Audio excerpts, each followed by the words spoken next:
అట్లా కాదా? ఇది ఓకేనా? అరే అది రాకపోతే మేము చూడాలన్నా ఆమె చూసుకో చెక్ చేయ. ఇప్పుడు హరీష్ అన్న గారు మాట్లాడారు, రాష్ట్రంలో మన జాతిపిత జన్మదిన వేడుకలు ఘనంగా జరుగుతున్నాయి. ఏమ్మా నీకు చెప్తున్నా కదమ్మా, ఏమ్మా పక్కన రండి, ఏమ్మా వెనక టీవీ లైవ్ వస్తలేదు.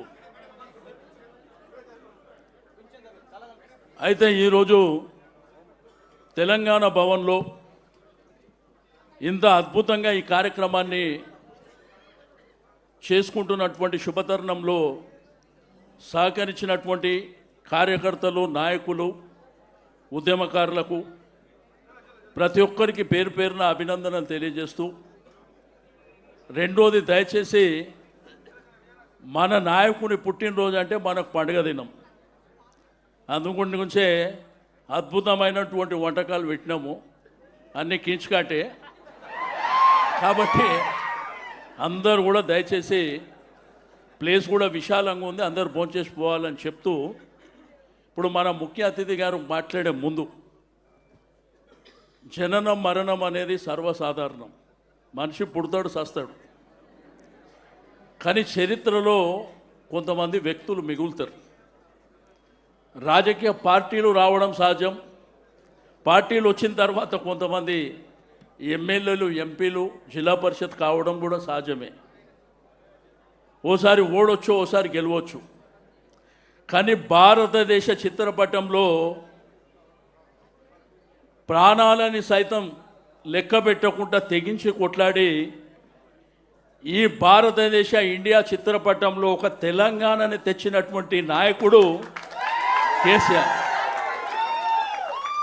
ఆ చరిత్రని ఈ దేశం కాదు ప్రపంచంలో ఎవడు చెరపలేడు. ఈ మధ్యలో తూతూ మంత్రంగానే ఏది మాట్లాడినప్పటికీ ఆ భారతదేశ చిత్రపటాన్ని ఎవడన్నా మార్చగలుగుతాడా? మార్చే సాధ్యమవుతుందా? మొన్న ఎలక్షన్లు కూడా, ఇవాళ కూడా టీవీలు, పేపర్లు చూసినాం, మొన్న కూడా చూసినాం. ఏదైనా కానీ తాత్కాలికమే. ఆ రోజు కేసీఆర్ గారు ముఖ్యమంత్రి ఉన్నప్పుడు 2 సార్లు జిల్లా పరిషత్ జరిగింది, మున్సిపాలిటీలు జరిగినాయి, మున్సిపల్ కార్పొరేషన్ జరిగినాయి, హైదరాబాద్ కూడా జరిగింది. 100% స్ట్రైక్ రేట్తోని అన్నీ మనకే వచ్చినాయి.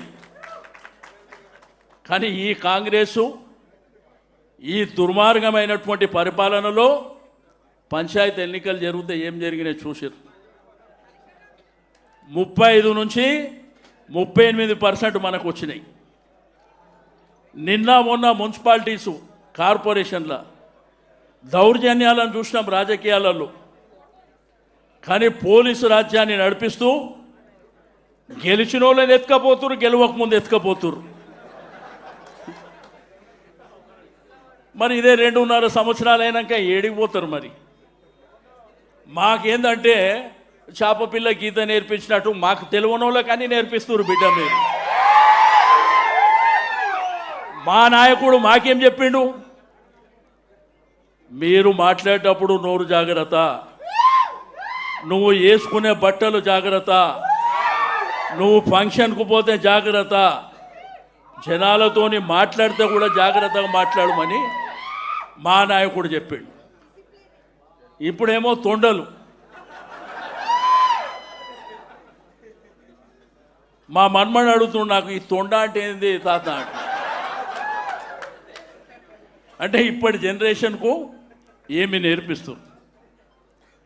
రెండోది, మొన్న జరిగినటువంటి ఎన్నికల్లో కరెక్ట్ 3 రోజుల ముందు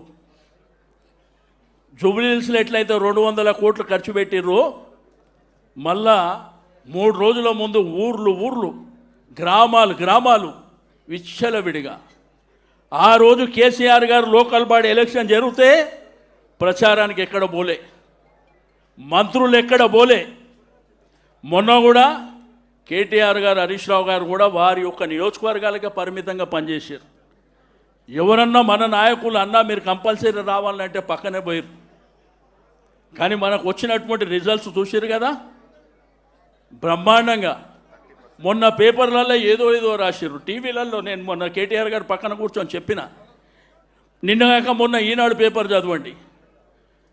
అధికారంలో ఉన్నోటికి కాంగ్రెస్ వానికి 15 లక్షల ఓట్లు వచ్చినాయి, అధికారంలో లేని మనకు 10,879 ఓట్లు వచ్చినాయి. దీన్ని ఎవడన్నా గెలుపంటాడా? మనవలను రాత్రిలో పూట ఎత్తుకపోయి, సరే పాపం పండినప్పుడు, పాపాలు పండేటప్పుడు ఇవన్నీ సర్వసాధారణంగా జరుగుతాయి.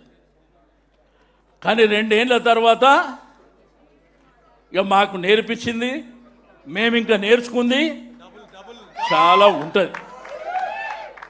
అందుకే మీ అందరికీ చెప్పేది ఒకటే, చరిత్రలో మనుషులు వస్తారు పోతారు, జననం మరణం అన్నీ జరిగినాయి, పార్టీలు కూడా ఉన్నాయి.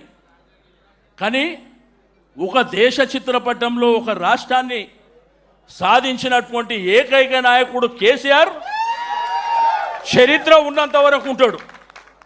ప్రభుత్వాలు ఎవరున్నా వచ్చినా పోయినా పర్వాలేదు, కానీ ఈ రాష్ట్రాన్ని ఎవరు తెచ్చిండ్రు ఈ తెలంగాణని అంటే కేసీఆర్. అద్భుతమైనటువంటి పరిపాలన.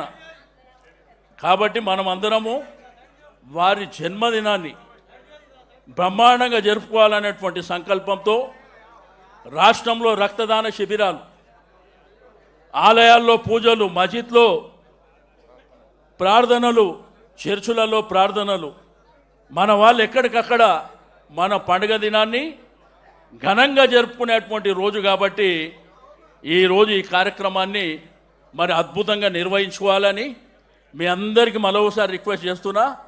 అందరికీ భోజనం ఉంది, మీద పడకండి. కుళ్ళ జాగా కూడా చాలా కుళ్ళ పెట్టినాం, అక్కడ కౌంటర్లు కూడా ఎక్కువ పెట్టినాం.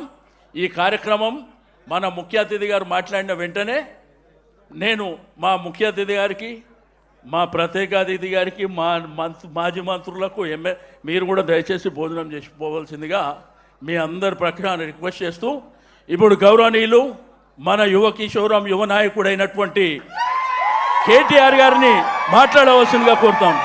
జై తెలంగాణ.